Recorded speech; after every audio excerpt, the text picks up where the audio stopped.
நீ பேரழகில் போர் நடத்தி என்னை வென்றாய்.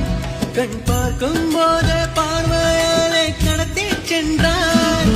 நான் பெண்ணாக பிறந்ததற்கு அர்த்தம் சொன்னாய். முன்னறியாத வெட்கங்கள் நீயே தந்தாய். என் உலகம் தனிமை காடு, நீ வந்தாய் பூக்களோடு. இனி தொடரும் கனவுகளோடு பெண்ணே பெண்ணே. நீ இல்லை என்றால் என்னாவே? நெருப்போடு வெந்தே மண்ணாவே. உன் பேரை சொல்லும் போதே உள் நெஞ்சில் கொண்டாட